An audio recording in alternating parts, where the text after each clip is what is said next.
Halo semuanya, balik lagi bersama aku, Amanda Balkis Wahdani di review film-film Indonesia. Nah, teman-teman, jadi dari kalian ini ada nggak sih yang akrab dengan film-film yang satu ini?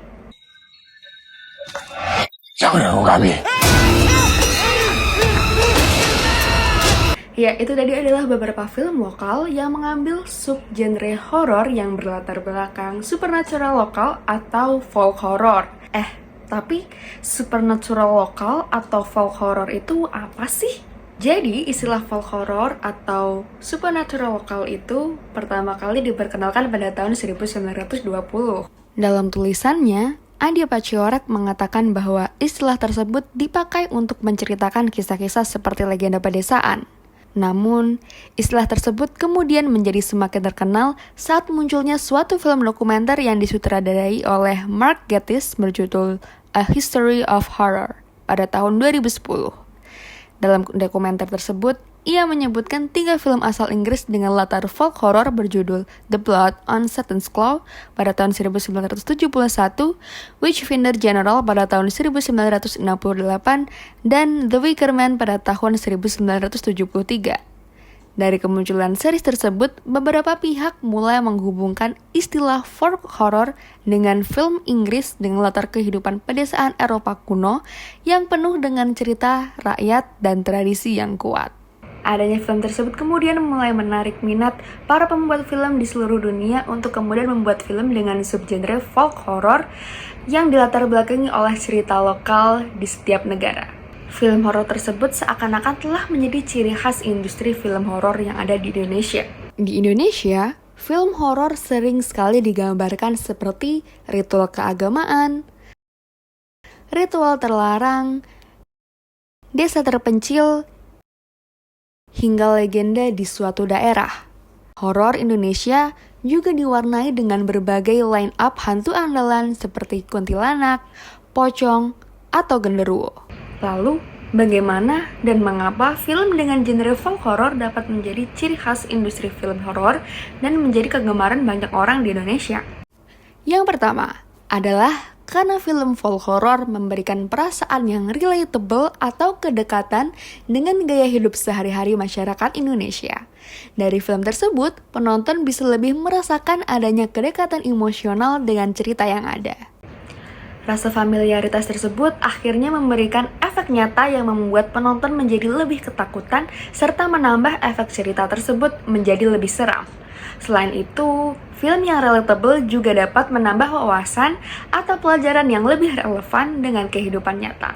Hal tersebut tentu kemudian membuat penonton kembali untuk belajar. Poin kedua adalah karena adanya potensi keunikan dalam cerita.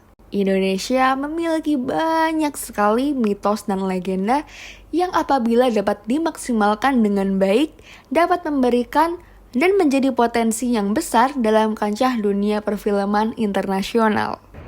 Selain itu, melalui variasi cerita mitos dan legenda tersebut dapat menjadi exposure berharga dalam memasarkan budaya khas Indonesia bagi penonton internasional.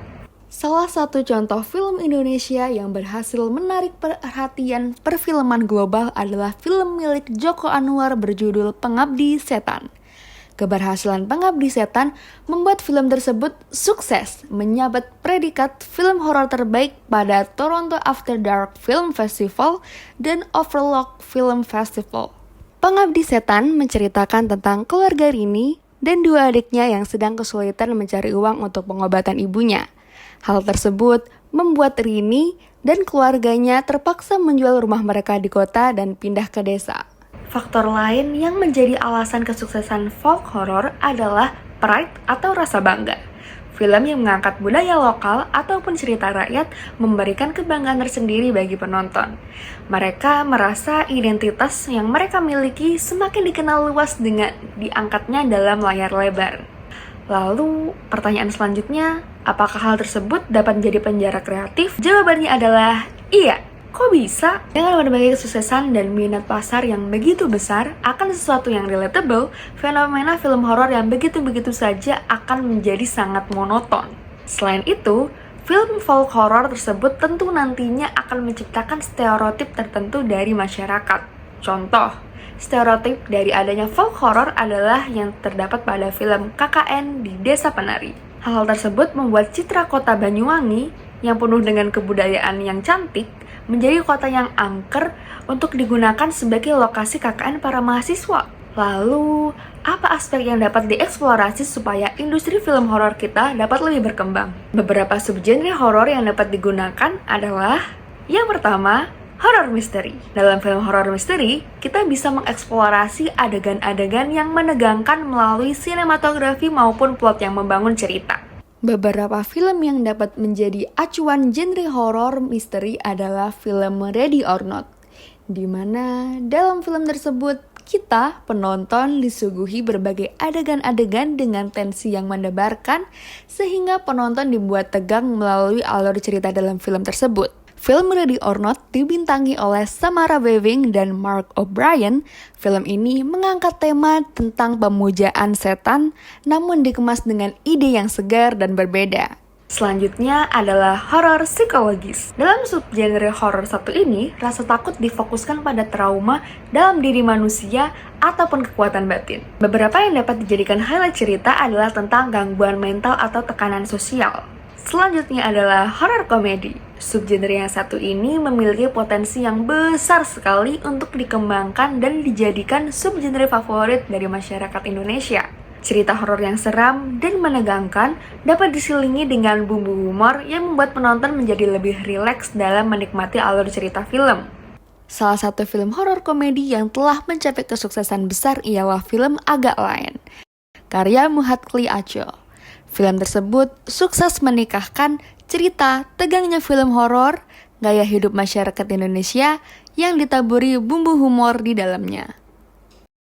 Tidak heran, film tersebut sukses mendulang lebih dari 7 juta penonton dalam kurun waktu 98 hari sejak film tersebut dirilis.